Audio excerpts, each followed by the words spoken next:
नमस्कार. काही प्रश्न असे असतात जे आपल्याला अगदी मुळापासून विचार करायला लावतात. जर असं झालं नसतं तर असाच एक गहन प्रश्न आज आपण हाताळणार आहोत, जो थेट ईश्वरशास्त्राच्या केंद्रस्थानी आहे. चला तर मग ह्या स्रोताच्या आधारे या मोठ्या प्रश्नाच्या खोलात शिरूया. आणि हाच तो प्रश्न आहे ज्याभोवती आजची सगळी चर्चा फिरणार आहे. जर हेलनने म्हणजेच लुसिफरने पाप केलंच नसतं तरीही देवाने मानवरूप धारण केलं असतं का? हा एकच प्रश्न आपल्याला स्वातंत्र्य इच्छाशक्ती आणि दैवी योजनेच्या अगदी मुळापर्यंत घेऊन जातो.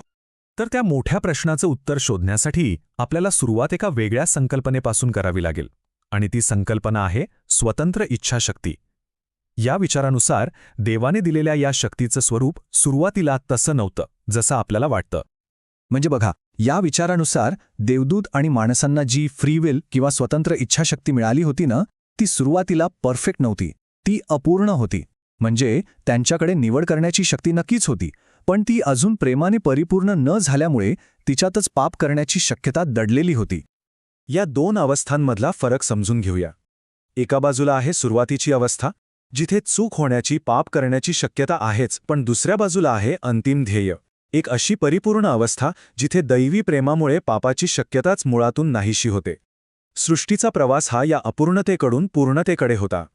बरं, मग हे जी अपूर्ण इच्छाशक्तीची समस्या होती, त्यावर देवाचा प्लॅन काय होता? या स्रोतानुसार उत्तर एका शब्दात आहे: क्रूस. आणि इथेच एक खूप मोठा आणि महत्त्वाचा मुद्दा समोर येतो. तो म्हणजे क्रूस हे पाप घडल्यानंतर सुचलेलं उत्तर नव्हतं. नाही, तर ती एक आधीच ठरवलेली पूर्वनियोजित योजना होती. ती पापावरची रिॲक्शन नव्हती, तर पापाच्या शक्यतेवरचाच एक ॲक्शन प्लॅन होता. या योजनेमागे एक जबरदस्त लॉजिक मांडलं जातं. चला ते टप्प्याटप्प्याने समजून घेऊया. पहिला टप्पा होता सृष्ट प्राण्यांना अपूर्ण इच्छाशक्ती देणं. दुसरा, प्रेमाचा नियम हा विश्वाचा मूळ सिद्धांत म्हणून स्थापित करणं. तिसरा, याच प्रेमाचा सर्वोच्च रूप क्रूसाद्वारे जगासमोर ठेवणं. आणि चौथा, जे पतन होणारच होतं त्याचाच वापर करून ही योजना पूर्णत्वास नेणं आणि इच्छाशक्तीला परिपूर्ण करणं. आतापर्यंत सगळं ठीक आहे, पण आता आपण या चर्चेच्या सर्वात आव्हानात्मक भागाकडे येतोय. या सगळ्या प्लॅनमध्ये ज्यांनी पहिलं पाप केलं म्हणजे हेलेल आणि आदाम, त्यांची नेमकी भूमिका काय होती? हे बघा, हा स्रोत काय म्हणतो. म्हणून देव हेल्लेलच्या जागी अशा प्राण्याला ठेवतो जो पाप करण्याचा निर्णय घेईल. हे वाक्य ऐकूनच धक्का बसतो, नाही का? इथेच स्वतंत्र इच्छाशक्तीचा सगळ्यात मोठा पेच समोर येतो.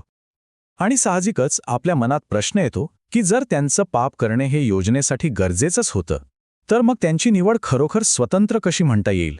हे तर पूर्वनियोजन आणि स्वतंत्र इच्छाशक्ती यातला थेट विरोधाभास वाटतोय. यावर एक तर्क असा दिला जातो की ही एक आवश्यक घटनांची साखळी होती. म्हणजे बघा, क्रूस हवा असेल तर पापाचं प्रायश्चित्त व्हायला हवं. प्रायश्चित्तासाठी आधी पाप घडायला हवं. आदामचं पाप हेलेलच्या मोहामुळे झालं. म्हणून या तर्कानुसार हेलेलचं पतन हे जणू काही संपूर्ण दैवी योजना सुरू करणारं एक आवश्यक ट्रिगर होतं.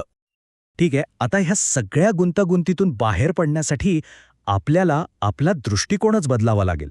आपण आत्तापर्यंत मानवी दृष्टिकोनातून म्हणजे काळाच्या मर्यादेत राहून विचार करत होतो. आता देवाच्या कालातीत म्हणजे काळाच्या पलीकडच्या दृष्टिकोनातून पाहूया. आपल्यासाठी आणि देवासाठी वास्तवाकडे बघण्याचा दृष्टिकोनच पूर्णपणे वेगळा आहे. आपण घटना कशा अनुभवतो? एका सरळ रेषेत, भूतकाळ, वर्तमान, भविष्य. पण देव, तो काळाच्या बाहेर आहे. त्याच्यासाठी हे सगळं एकाच वेळी घडतंय. पतन, क्रूज, अनंत काळ, सगळं काही एकाच नजरेत आहे.